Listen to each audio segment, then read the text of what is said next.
সড়ক পথের চাপ কমাতে উদ্যোগ। যানজট এড়াতে ব্যারাকপুর থেকে বাবুঘাট চালু হচ্ছে ওয়াটার ট্যাক্সি, চলবে দূরপাল্লার ফেসেলও। এবার ব্যারাকপুর থেকে বাবুঘাট এবং মেট্রিয়া বুরুজ অবধি চালু হচ্ছে ওয়াটার ট্যাক্সি। যাত্রীর স্বাচ্ছন্দ্যকে প্রাধান্য দিতে পরিবহন মন্ত্রী অর্জুন সিং এর ঘোষণা। অর্থাৎ স্থলপথের পর জলপথেরও গুরুত্ব বাড়াতে চান পরিবহন মন্ত্রী। জলপথ যদি না আমরা করি তাহলে শহরের যে ট্রাফিক চাপটা কমবে না। ওয়াটার ট্যাক্সি আছে, এখান থেকে ধরুন ব্যারাকপুর থেকেও আমরা যদি কলকাতা ভেসেল চালু করি সঠিক সময় মতন উইদাউট অবস্ট্রাকশনে পৌঁছে যাবে।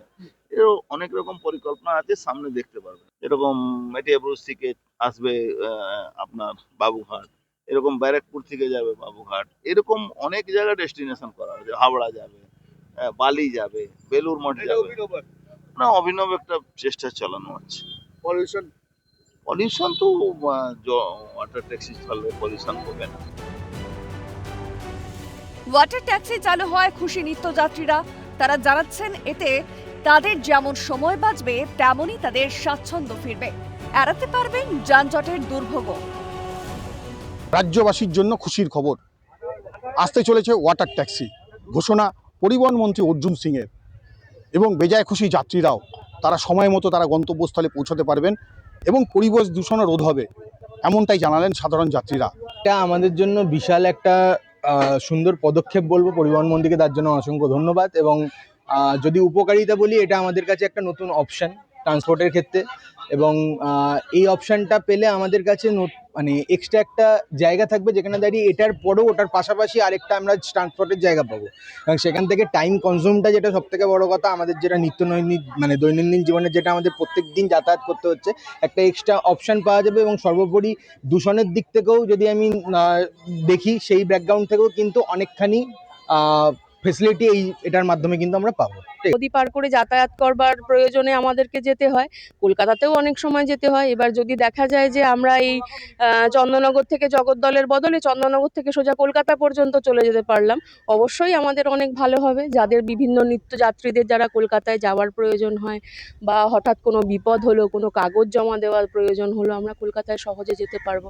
অনেক সময় ট্রেনের প্রবলেমের জন্য টাইমে পৌঁছানো যায় না, এখন একটা অফিসে একটা টাইমে পৌঁছানোর ব্যাপার আছে। সব দিক দিয়ে যদি মাননীয় পশ্চিমবঙ্গ সরকার এই উদ্যোগ নেয়, তাহলে একজন পশ্চিমবঙ্গ সরকারের কর্মচারী হিসেবেও আমি মানে এই উদ্যোগকে, সরকারের উদ্যোগকে স্বাগত জানাই। সিং মহাশয় একের পর এক যুগান্তকারী পদক্ষেপ নিচ্ছেন। আমরা আশা রাখি অর্জুন সিং মহাশয় আগামী দিনে পশ্চিমবঙ্গের পরিবহনকে সারা ভারতবর্ষের পরিবহনকে পথ দেখাবে। অন্যদিকে পুজোর আগে নতুন উপহার পেতে চলেছে রাজ্যবাসী। শারদ উৎসবের আগেই রাস্তায় নামবে 500 সরকারি বাস, জানালেন রাজ্যের পরিবহন মন্ত্রী অর্জুন সিং। দেখুন, সারা বাংলায় যাতে মানে মানুষ এটা বুঝতে পারে কি বাংলা থেকে যারা সারা ভারতবর্ষের মধ্যে ঘুরতে যান, বাঙালি মানুষ তো মানে একটু ঘুরতে ভালোবাসেন। ভালো বাস যদি আমরা এখান থেকে ব্যবস্থা করি, তাহলে সেই বাস তো অন্য বাড়ি থেকে শুরু করে ওখানে পৌঁছবে। না, ট্রেন ব্যবস্থা তো আছেই। ট্রেন যত ব্যবস্থা আছে তা তো সময় মতন টিকিট পাওয়া যায় না, সব আগে থেকে বুকিং করতে হয়। এবার বাস যদি ভালো থাকে, লোক বাড়ি থেকে ওখানে আপনি পৌঁছে যাবে। তোরকে শুধু সামনে করে আমরা করছি না, আমরা অনেক কিছু সামনে করে গেছি। আগামী বছর মার্চ মাসে সরকারি বাস প্রায় 1500 মতন নেমে যাবে। সরকারি বাস 1000 বাস মার্চ মাসে, আর 500 বাস ইদানিং দুর্গাপুজোর আগে নামবে। সব মিলিয়ে গণপরিবহন ব্যবস্থাকে আধুনিক ও জনবান্ধব করতে রাজ্য সরকার একগুচ্ছ বড় পদক্ষেপ ও নতুন পরিকল্পনা গ্রহণ করেছে। পরিবহন মন্ত্রী অর্জুন সিং রাজ্যের পরিবহন পরিকাঠামোকে সম্পূর্ণ নতুন রূপ দেওয়ার ঘোষণাও করেছেন, যা নিয়ে আশা যাচ্ছে যাত্রীদেরও। জগদ্দল থেকে হিমাদ্রি শেখর ভট্ট, ক্যালকাটা নিউজ।